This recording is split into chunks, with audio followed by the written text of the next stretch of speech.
Hablaba Vasily hace un momento de todos los componentes de las causas y sus manifestaciones. Una parte importante de la tradición budista ya hablaba de cómo nuestra mente construye la realidad y cómo los distintos niveles de conciencia se pueden manifestar.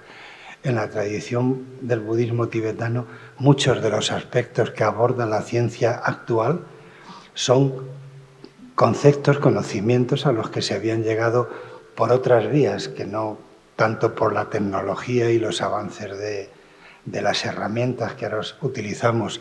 Hace muchos años no tenían ordenadores, pero se había diseñado ya técnicas, herramientas como el I Ching para hacer composiciones utilizando el yin y el yang como conceptos que ahora llamamos bits y ceros y unos, y mucha profundización en cuestiones que probablemente vinculan la visión de la ciencia y la espiritualidad, la realidad cómo se construye, con la visión de la sabiduría de la tradición tibetana, que hoy tenemos la fortuna de que está aquí Karma Tempa para hablarnos.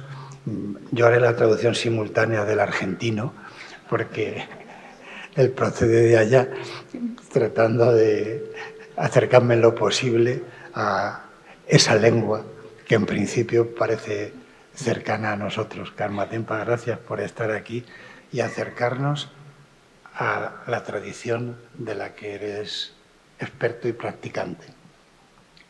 Gracias.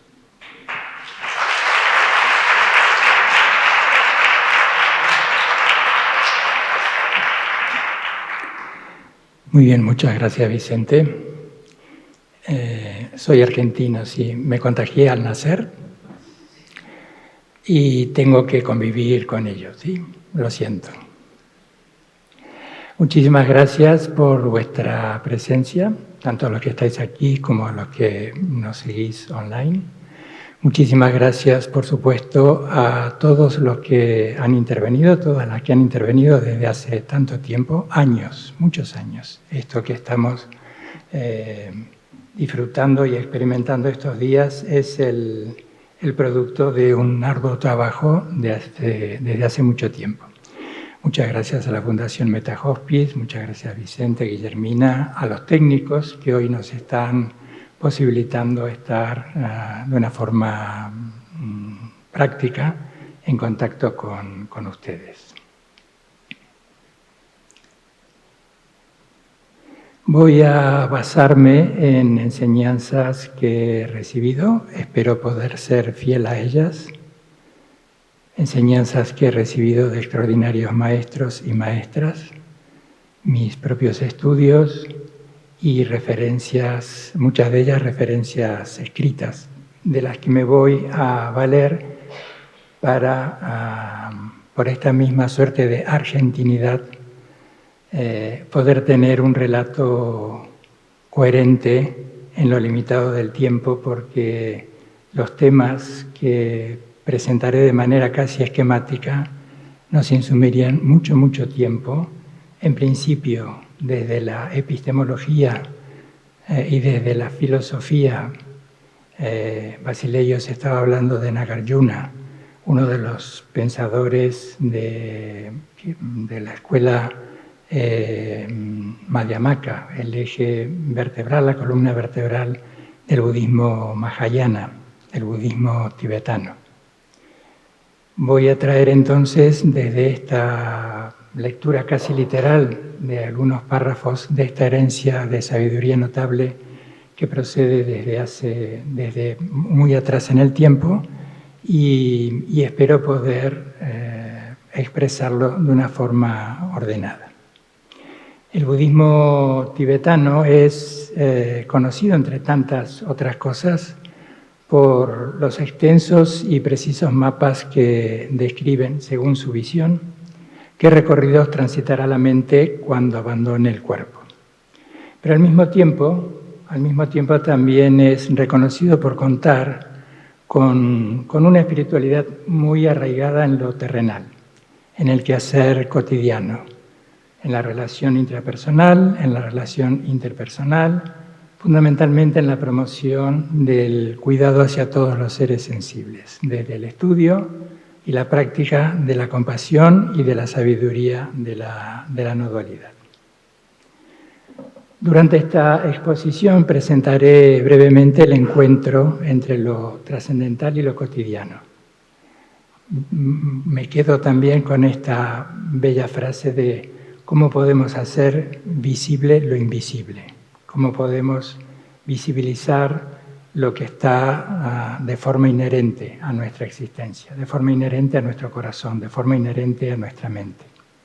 Podemos llamarle sabiduría, podemos llamarle compasión. Durante esta exposición presentaré, decía brevemente, el encuentro entre lo trascendental y lo cotidiano, partiendo de la exploración, o más que de la exploración, de la enumeración de los 6 bardos. ¿Conocéis la palabra bardo? Más o menos, sí, ¿no? Bueno, bardo fundamentalmente es la expresión de un tiempo intermedio, de un instante intermedio, de la fugacidad de un instante entre otros 2 instantes. Si en la misma frase nos encontramos budismo y muerte, vendrán a nuestra memoria inmediatamente la palabra bardo. Pero los bardos, presentados desde el budismo en su dimensión mayor, incluyen aspectos que son complementarios y que dialogan entre sí, como dialoga entre sí la vida y la muerte. Los bardos en el budismo tibetano o en un lenguaje coloquial o comúnmente los atribuimos casi exclusivamente a los momentos posteriores de la muerte. Como hablaré un poco más adelante, en el budismo exploramos los 6 bardos, 3 que corresponden, por decirlo de una manera muy esquemática, a riesgo de empobrecerlos, 3 que corresponden a esto que llamamos vida y 3 que corresponden a eso que llamamos muerte.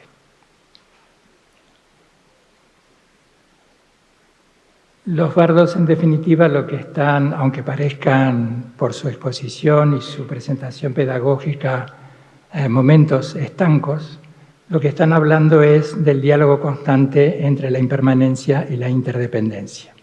Esta suerte de 2 hebras que tejen el entramado del nacimiento y de la muerte en su acepción más amplia, no solo refiriéndonos a lo biológico.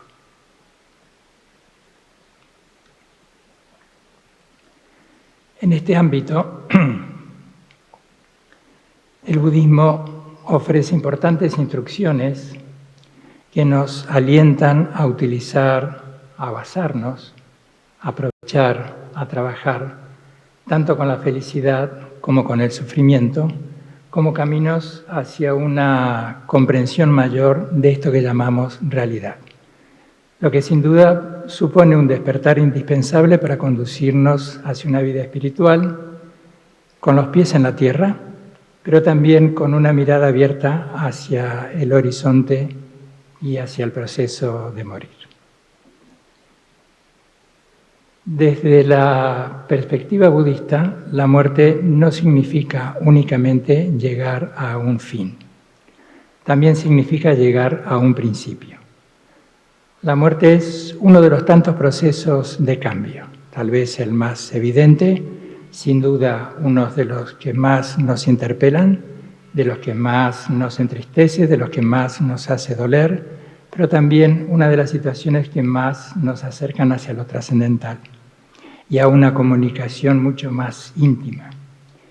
La exploración de la muerte, pues intenta sacar de lo privado, donde hemos ocultado a la muerte, para traerlo a lo íntimo. En el correr de estas últimas décadas de nuestro tiempo, hemos llevado la muerte a lo privado.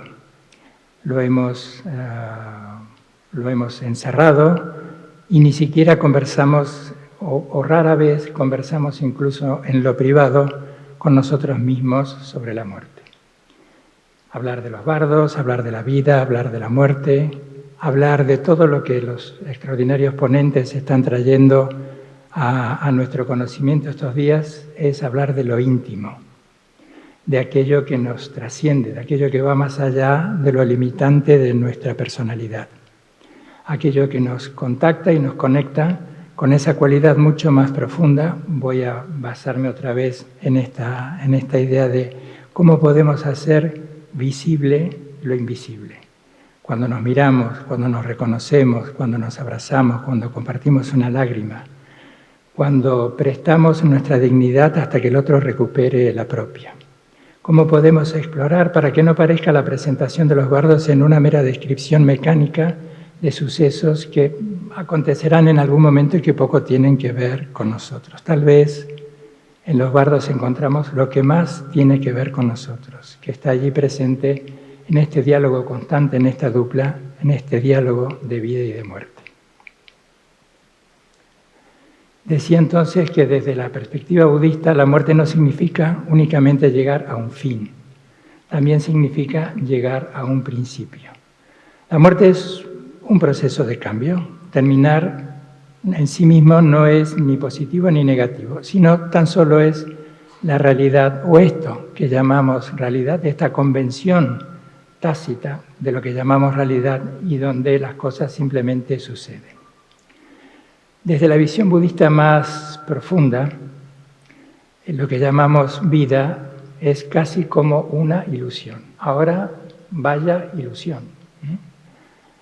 Como una ilusión de continuidad, una sucesión de momentos, un flujo de pensamientos, de emociones, de recuerdos, hilvanados por esa experiencia también ilusoria de un yo, donde ese yo aparece como el poseedor de esa continuidad.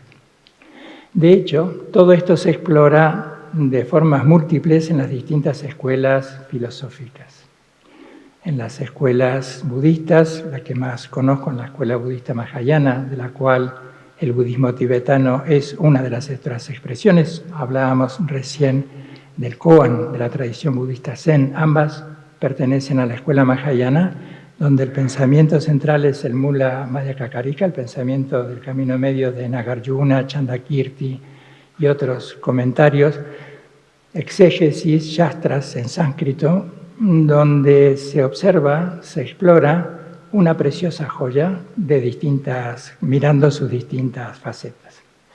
Si hiciéramos una referencia muy esquemática, y a riesgo de parecer muy académico citando nombres, pero es importante que lo haga, hay dos primeras escuelas que son las materialistas, la escuela sautántrica y la escuela vaibhásica, que estudian la relación con esto que llamamos yo, fundamentalmente, cómo construimos la idea del yo. Esto que las ciencias contemporáneas hablarán del multiself, todos los yoes que nos componen. Las otras dos escuelas, la escuela Chittamatra, la escuela Madhyamaka, explorarán al mismo tiempo con mayor profundidad y poniendo en evidencia lo que ellos encuentran como contradicciones de estas escuelas materialistas, una visión más especulativa, en la que se explorará no solo la inexistencia en sí misma, y esto es importante resaltarlo para no caer en un pensamiento nihilista, donde se analizará la existencia, la no existencia en sí misma, tanto del yo como de los fenómenos, incluso de la materialidad de los fenómenos y de lo inmaterial, como son nuestros pensamientos, nuestra identidad, el yo, el ellos y el tú. Pero todo esto lo veremos desde un amplio espacio, que es el de la compasión, el de la ternura, el de la calidez, el de la solidaridad. Hay una relación constante y permanente, un diálogo entre ambos aspectos, porque se fortalecen, se vinculan y se reafirman el uno con el otro. Al examinarlo, o volviendo a mis notas para seguir con un diálogo más ordenado, con un relato más ordenado, decía que esta idea del yo y de la materialidad de los fenómenos se explora de maneras múltiples en estas escuelas filosóficas que he hecho mención recién, y se suele definir de una forma muy expresa, muy condensada, pero es el elemento central del que dimana, señalar el elemento central del que dimanan todas estas disquisiciones filosóficas, metafísicas y especulativas, el error activo de la mente que confunde aquello que conoce como el yo y aquello que es lo conocido como el otro. Al examinar todo esto, descubrimos que esa continuidad de esto que llamamos yo es casi como un sueño, es semejante al sueño. Es tan ilusorio, pero tan vívidamente experimentable como en nuestros sueños, como en nuestras actividades oníricas. No es una realidad continua, no es una realidad sustancial, consiste en momentos individuales que surgen, se disuelven, vuelven a surgir, vuelven a disolverse, en un juego parecido a las olas expresándose en la amplitud del océano. Por lo tanto, ese yo también surge y se disuelve en cada momento. No continúa de un momento al siguiente, como algo único, monolítico y que no cambia. El yo de un momento se disuelve, desaparece y vuelve a expresarse. El yo del siguiente momento se disuelve y vuelve a expresarse. No se puede decir que estos yoes sean lo mismo o algo diferente, pero tampoco se puede decir que la conceptualidad de la mente que los identifica como un yo singular y continuo no tenga validez. Estaremos jugando con estos dos aspectos, lo que llamamos dentro de la visión budista lo relativo y lo absoluto. Lo relativo en un lenguaje coloquial pareciera que se está hablando de algo que no tiene demasiado peso o característica. Lo relativo estamos haciendo referencia a nuestro día a día, con todo lo que esto implica. Y lo absoluto es esa mirada mayor que explora ya no tanto cómo son las cosas, sino cómo vemos y cómo entendemos que son las cosas para poder llegar a una expresión o a una experiencia fundamentalmente inefable de cómo las cosas auténticamente son. Pero trayendo todo esto que intento que me sirva como un preliminar a lo que quiero compartir, que es lo que tiene de cercano para nosotros todas estas ideas sobre el yo, la inexistencia en sí misma de lo material, de lo inmaterial, lo vamos a traer en esta conversación a esto que tanto nos interpela como es la vida y a esto que tanto nos interpela como es la muerte, como es el proceso de morir, pero también como es el proceso de vivir. Solo muriendo cada día podemos estar en contacto con la vida verdaderamente. Suelo preguntarme cómo he muerto hoy. Esto que es tan común, que reflexionemos en algún momento del día, en algún momento de la semana, en algún momento de nuestra existencia, ¿cómo estamos? Esa pregunta que muchas veces eludimos, que otras veces tememos hacernos porque no sabemos qué respuesta nos vamos a encontrar. ¿Cómo hemos vivido? Pero la respuesta para mí, o la pregunta, el interrogante para mí mayor, que hace que me enfrente de manera honesta, cruda, a lo que ha sucedido, es cómo he muerto hoy. Hoy ya he muerto, el día ha muerto y yo ya he muerto dentro de ese día. Me pregunto cómo he muerto hoy, no tanto o no tan solo cómo he vivido hoy. Me pregunto cómo he muerto hoy porque ya estoy muerto en ese día que se acabó, ya estoy viviendo en otro día. Me pregunto si he muerto bien, ya que en el budismo tibetano también se ha reconocido, es un elemento que está presente de una u otra forma en todas las escuelas budistas, pero particularmente en el budismo tibetano, se explora mucho esta idea. La palabra renacer no se ajusta a lo que es, pero vamos a utilizarlo por una cuestión de economía, de tiempo y de lenguaje. ¿Cómo vuelvo a renacer? ¿Cómo vuelvo a resurgir? ¿Cómo vuelvo a expresarme? ¿Cómo estoy con esos condicionantes que me están permitiendo ser? ¿Cómo está hoy lo que ha estado ayer y cómo lo que está hoy podrá estar mañana? Las respuestas a estas preguntas de cómo he muerto hoy suelen ser algo diferentes cada vez.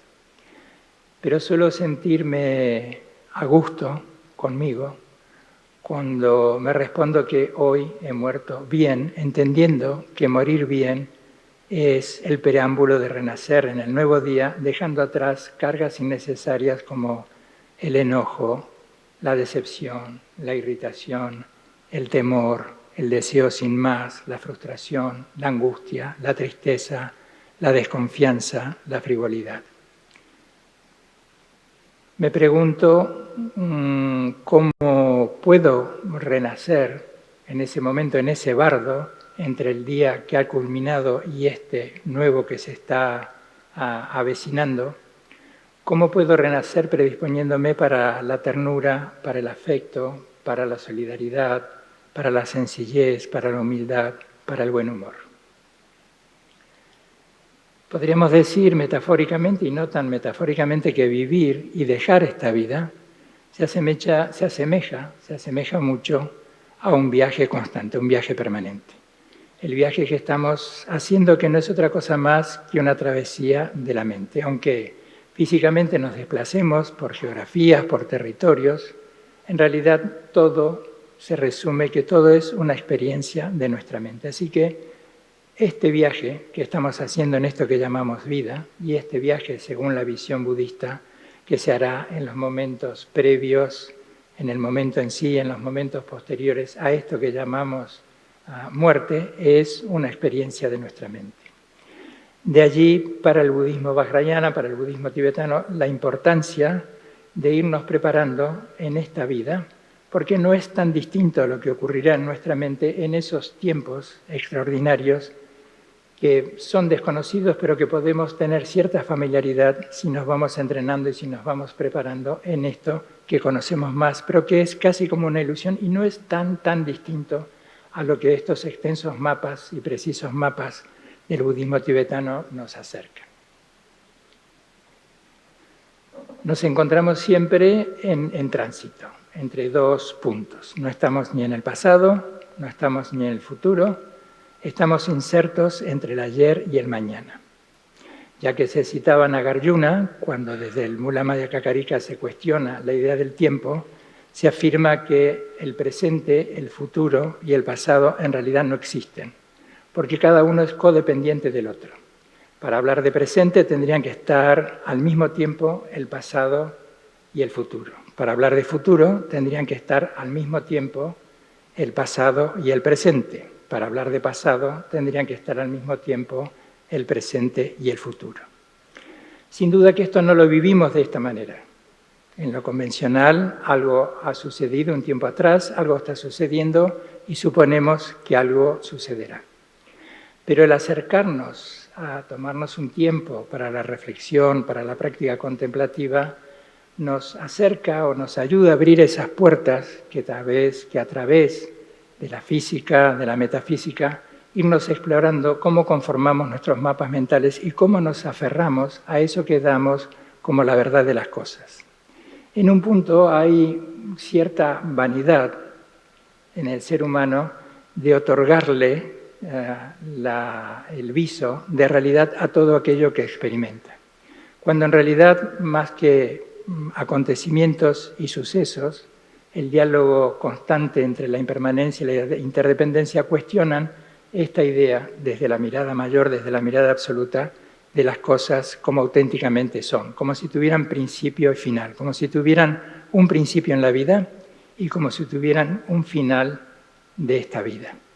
De hecho, volviendo a... Muchas gracias, Basileos, que me has dado mucho pie para esto, cuando desde la tradición del budismo zen se nos pregunta en un koan qué rostro tenías antes que tus padres nacieran. Os dejo con esta inquietud. Si lo resolvéis, pues avisadme, pues yo aún estoy en ello, ¿sí? ¿Qué rostro tenías antes de que tus padres nacieran? Pero bien, volviendo entonces a mis notas. Decía que no estamos ni en el pasado, no estamos en el futuro, estamos insertos entre el ayer y el mañana, como también lo estamos entre un momento y otro. Donde siempre estamos es en el presente. El único lugar donde podemos estar, pero muy pocas veces, somos conscientes y testigos de ese presente. En el budismo tibetano esta experiencia del momento presente se conoce como bardo. Llegó la palabra, bardo. Bardo en un sentido literal significa intervalo. También suele traducirse como un estado intermedio.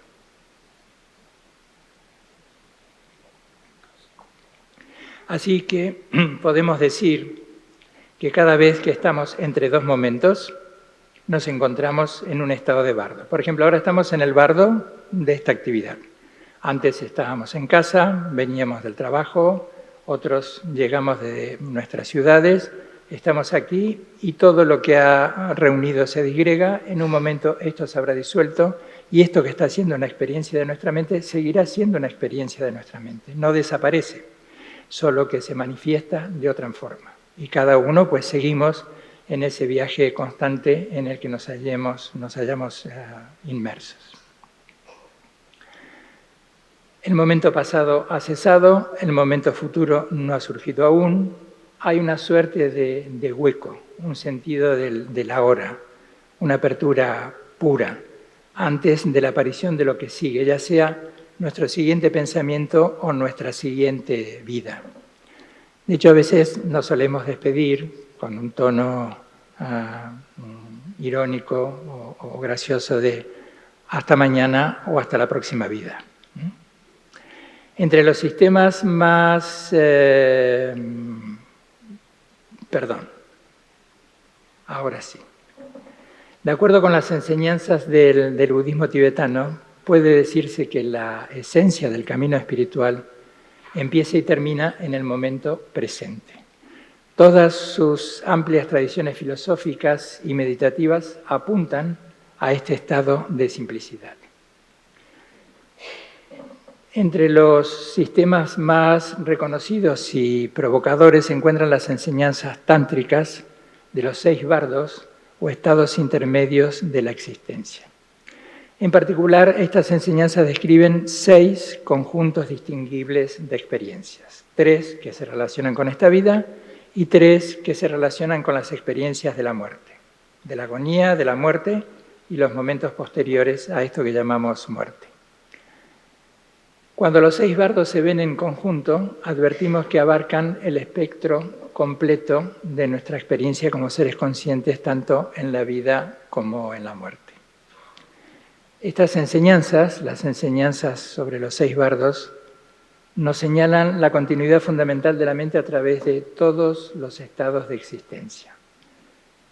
Entonces, desde esta perspectiva, lo que llamamos vida y muerte, desde esta perspectiva, lo que llamamos vida y muerte, son simplemente conceptos, designaciones relativas que se atribuyen a un estado continuo de ser, un darse cuenta indestructible que carece de nacimiento y de muerte.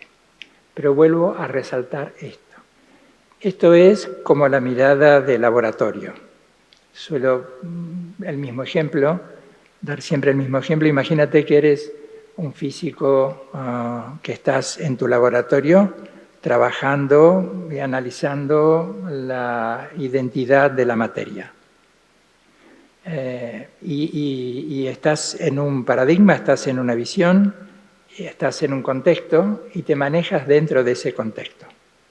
Cuando estás en casa, cuando estás en el día a día, cuando estás en tus amigos, con tus amigos, cuando estás donde estés, ya no estás como ese científico, ya no estás mirándolo desde el aspecto absoluto, desde ese aspecto tan cuidadoso que investiga y observa las profundidades de la existencia. Te comportas de otra forma, de una forma espontánea, de una forma habitual, de una forma sencilla, en la que todos estos conceptos no están tan presentes, como no ha estado tan presente ese paradigma cotidiano cuando estás en tu trabajo. ¿Se entiende esto que estoy diciendo? ¿Sí? Ok. ¿Qué he dicho?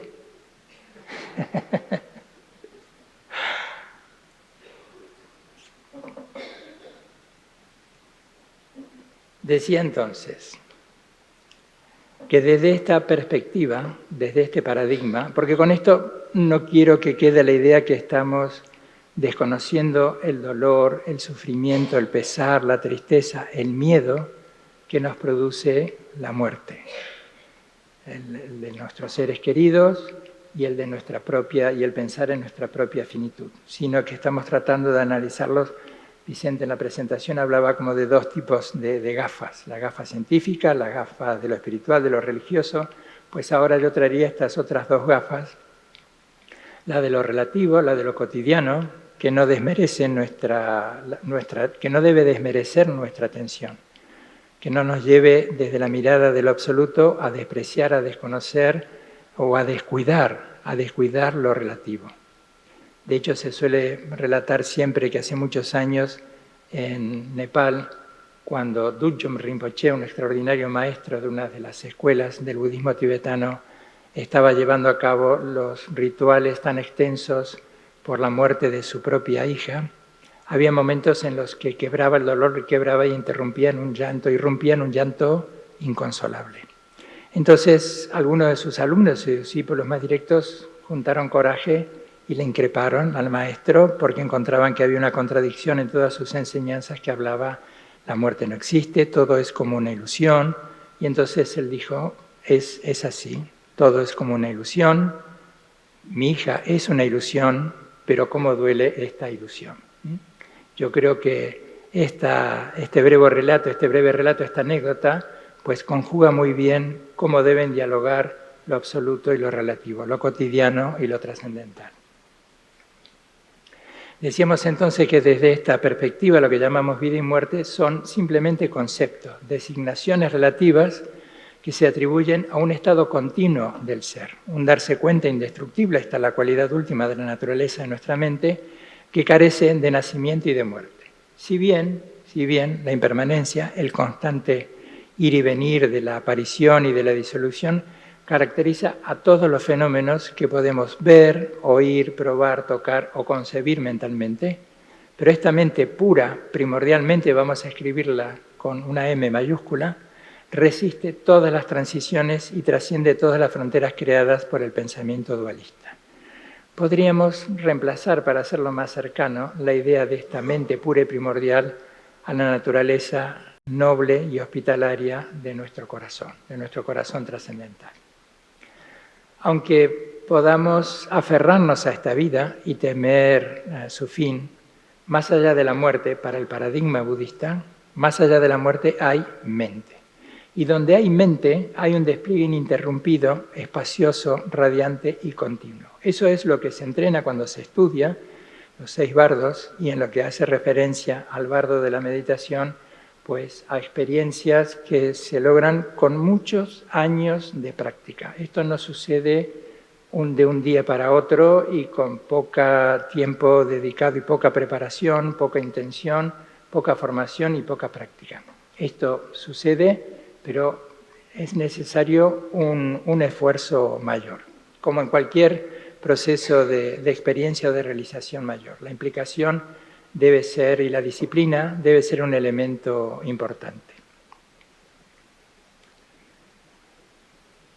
Depende de nosotros, de alguna manera estaba haciendo referencia, depende de nosotros que este entendimiento permanezca meramente como una idea reconfortante, a veces lo que John Welwood hablaba del bypass espiritual, Chogyam Trungpa Rinpoche, el materialismo espiritual, la tradición o las teorías o las corrientes de las terapias de aceptación y compromiso, como hablan de la evitación vivencial.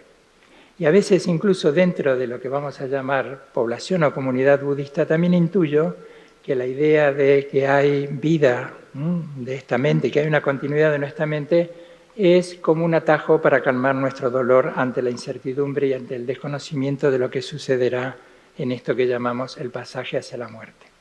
Esto es una mirada cruda, una mirada honesta, que nos lleva pues a interrogarnos, a interpelarnos y a explorar con mucha profundidad, y no tomarlo, porque depende de nosotros, simplemente como un pasadizo que nos aleje de nuestro temor, o se puede convertir todo esto, y esa es la intención mayor, en una llave para acceder a niveles más profundos de conocimiento y de libertad última.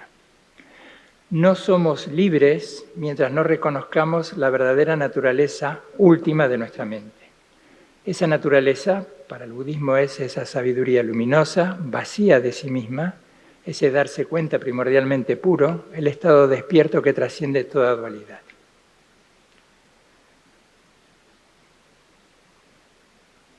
Dentro del ciclo de instrucciones hay varios sistemas de clasificación de las enseñanzas del bardo. Voy a describirlas muy rápidamente. Hablábamos de 6 bardos. Los 3 primeros se relacionan principalmente con las apariencias y las prácticas de esta vida. El primero es el bardo natural de esta vida. El segundo es el bardo del sueño. El tercero lo llamamos el bardo de la meditación. Y los 3 últimos bardos se relacionan con las apariencias y las prácticas de los estados posteriores de la muerte. Entonces, el cuarto bardo es el bardo doloroso de la agonía, el quinto el bardo luminoso del dharmata y el sexto el bardo kármico del devenir. muy brevemente. Lo que llamamos bardo natural de esta vida es el intervalo entre el momento de nuestro nacimiento y el momento en el que comienzan a expresarse las condiciones que causarán nuestra muerte. Esto contiene, este espacio que llamamos vida, contiene todas nuestras experiencias de gozo y de sufrimiento y es la base para nuestra práctica en el camino espiritual. Allí es donde se hace hincapié tanto en la virtud como eje del bienestar y también en la compasión como un elemento para estar presentes en esta humanidad compartida y tratar de aportar la mejor versión de nosotros mismos allí donde estemos. El bardo del sueño se relaciona con el intervalo entre que nos quedamos dormidos y el despertar. Las apariencias del estado despierto se disuelven, hay un hueco en el cual surgen las apariencias del sueño ilusorio y después las apariencias del estado despierto se vuelven nuevamente perceptibles. Esto es lo que se entrena mucho con el yoga del sueño ilusorio. Esto en los extensos retiros que se suelen hacer, que solemos hacer, se ofrecen estas enseñanzas y estas prácticas cuando ya las practicantes, los practicantes han aquilatado una experiencia y además se han ido entrenando en estos dos puntos de la impermanencia y de la interdependencia en las cuestiones absolutamente cotidianas. El yoga ilusorio es lo que está presente en esto que llamamos este estado de vigilia, pero que está disimulado por esta imputación que hacemos a las cosas como existentes en sí mismas. Y el bardo ilusorio del yoga del sueño es lo que se expresa en esto que no es la mejor definición, pero tal vez es la más cercana del sueño consciente. Es reconocer, ¿sí?, esa capacidad que tiene la mente de reconocer que está en ese proceso onírico. El bardo de la meditación se refiere al intervalo en el cual nuestras mentes están descansando en samadhi, en una absorción meditativa, y esto es lo que se explora durante mucho tiempo de práctica, y más que tiempo, la experiencia que cada uno irá desarrollando bajo la tutoría de alguien con mucho conocimiento y experiencia en lo que conocemos como todas las tradiciones de meditación de Vipassana, Shiné, Mahamudra, Dzogchen. Hay un recorrido. Esto no es simplemente sentarse y esa caricatura de estar con los deditos índice y pulgar y diciendo Om. Todo esto implica grandes espacios de práctica. El bardo doloroso de la agonía es el intervalo entre el momento en el que nos encontramos con la condición que causará nuestra muerte y el momento preciso de nuestra muerte. Y nuestra conciencia se disuelve gradualmente en el espacio y se manifiesta la clara luz de la muerte. Y es una experiencia extremadamente sutil e interna. Cuando se habla de clara luz, se está refiriendo a un aspecto de la conciencia, el aspecto conocedor de la conciencia, no a un fenómeno físico.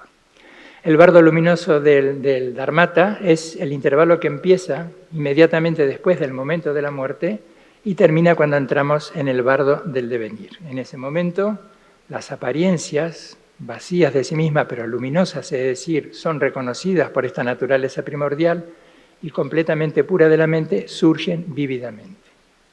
El bardo del devenir es el intervalo, ya estoy concluyendo esta breve mención a los 6 bardos, el bardo del devenir es el intervalo que empieza después del bardo luminoso del Dharmata y finaliza cuando entramos en el vientre de nuestra madre.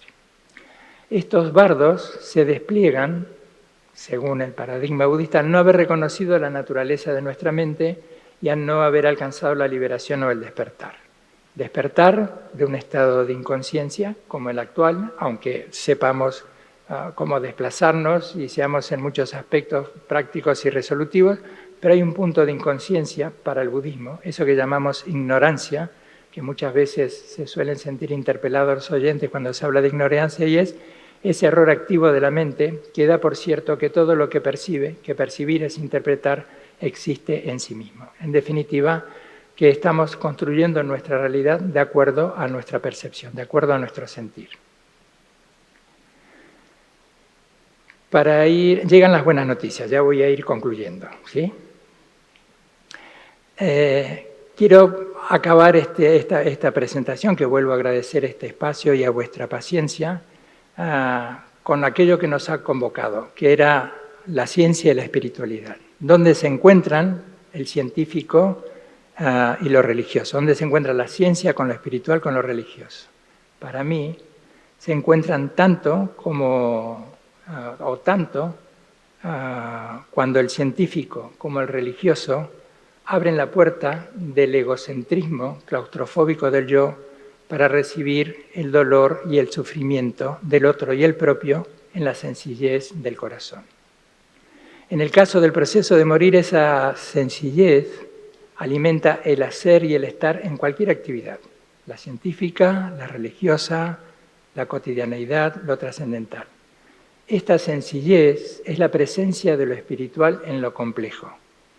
Esta sencillez es la presencia de lo espiritual en lo complejo y materialista de la ciencia, está presente en la caricia del familiar, está presente en la mirada del voluntario que acompaña a alguien en el proceso del morir.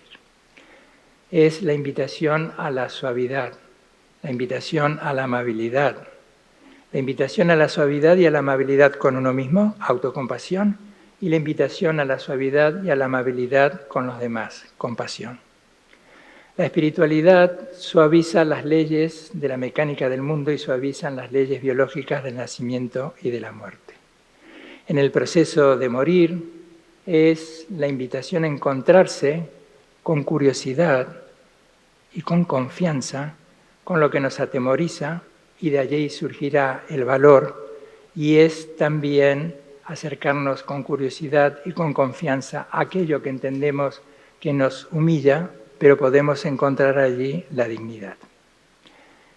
La espiritualidad para mí, es esa estrecha puerta por la que nos cuesta atravesar. Nos cuesta mucho atravesar por la puerta de la espiritualidad. La espiritualidad es, para mí, esa estrecha puerta por la que nos cuesta pasar para encontrarnos con la vulnerabilidad de la existencia. Reconocer lo poco que sabemos y lo mucho que fingimos saber como respuesta al miedo de no saber qué nos pasará y con la generosa ración de pérdida y de dolor que la vida no nos ahorrará. La espiritualidad nos hace reconocer nuestras sombras. Toda presencia proyecta sombra para hacernosla visible a nuestros ojos. Parafraseando a David White, la sombra puede ser una hermosa confirmación inversa de nuestra encarnación. La sombra como ausencia íntima es casi una plantilla de la presencia, un indicio de esa vulnerabilidad esencial que nos permite ser vistos por el otro y ser vistos por nosotros mismos. Cualquier persona, cuando se siente vulnerable y más aún cuando se ve confrontada con la inminencia de la muerte, puede verse llevada a hacer preguntas espirituales. ¿Cuál es el sentido de mi vida? ¿Hay alguna trascendencia? ¿Cómo he vivido? Muy sintéticamente, y como dicen María Genesel y Jean-Yves Leloup, podría decirse que es la necesidad de ir hacia la verdad del ser, reconociéndolo con todo el misterio y la profundidad que nos habita, que nos permite sufrir de otro modo, amar de otro modo y también morir de otro modo. Las personas espiritualmente inteligentes, esto proviene de este término que acuñaron en su momento los profesores Sojar y Marshall y Francesc Torralba Rosselló en su libro Inteligencia Espiritual, afirmaban que las personas espiritualmente inteligentes buscan una concepción del mundo, tienden a valorar sus acciones y el conjunto de su itinerario y de sus opciones de vida. La inteligencia espiritual permite, pues, acceder a los significados profundos, plantearse los fines de la existencia y las más altas motivaciones de esta. Es la inteligencia del yo profundo, la que se enfrenta a las graves cuestiones de la existencia y a través de ella busca las respuestas. Cuando llegan estas preguntas, ¿qué va a ser de mí? ¿Quién estará? ¿Quién cuidará de mí? ¿Qué va a sucederle a los demás? ¿Qué soledad suele surgir cuando esas cuestiones no pueden expresarse, no pueden explorarse? Por lo que podríamos preguntarnos si estamos dispuestos a escuchar, interrogarnos qué decir, qué responder, cómo estar. El acompañar en el proceso de morir se trata de satisfacer esa necesidad espiritual de ser reconocido como una persona y no ver solo a un cuerpo enfermo. Esa es una de las cuestiones fundamentales cuando entras a ese espacio casi sagrado de alguien que está en el proceso de morir. ¿Cómo le estás mirando? Si estás mirando a la decrepitud de un cuerpo y por lo tanto te estás relacionando con lo temporal, o si estás mirando la amorosidad que está presente en él, que habrá de recibirte y que puede sostenerte a ti también, aunque te sientas invulnerable por tu estado de salud circunstancial, en confrontación o en comparación con el enfermo que estás acompañando. Desde esa mirada espiritual, es donde se encuentra el otro para ser reconocido por sí mismo, para que finalmente entienda la experiencia vital de amar y de ser amado. Esa es, para mí, la mayor aportación que podemos hacer aquellos que nos dedicamos al acompañamiento en el proceso de final de vida. Presentarnos y estar allí abiertos, dispuestos a dialogar con el otro en sus propios términos y representar como una suerte de espejo de nuestro corazón para que se refleje su dolor y al mismo tiempo ir hacia ese dolor, ir con esa mirada clara, abierta, que todo el tiempo le ofrece la posibilidad de reconocerse cuando ha dejado de verse a sí mismo por el proceso biológico que está transitando. Decía entonces, para ir finalizando, que el acompañar se trata de satisfacer esta necesidad espiritual de ser reconocido como una persona, no como un enfermo. Aquello que nos contaba Vicente en las formaciones, todo lo que habías luchado en las unidades de cuidado intensivo cuando alentabas a que nadie se refiriera a los pacientes por su enfermedad, sino por su nombre, su apellido, ¿eh? No la pancreatitis de tal sala o el cáncer o el linfoma de tal cama. Es la importancia de respetar ese punto espiritual y de ser testigo de lo invisible de toda persona, de su centro íntimo, de su historia propia, de esa historia propia que está presente en el centro mismo de su propia vida y de sus sombras que le completan.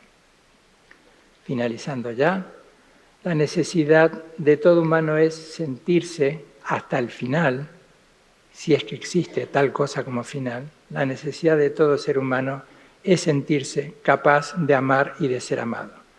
Por esto, acompañar en el proceso de morir es fundamentalmente una práctica de presencia humana, de amor, de compasión, que contrarresta lo que recurrentemente se encuentra en algunos sitios y también en muchas actitudes que no solo carecen de espiritualidad, sino a veces directamente incluso carecen de humanidad. Muchas gracias.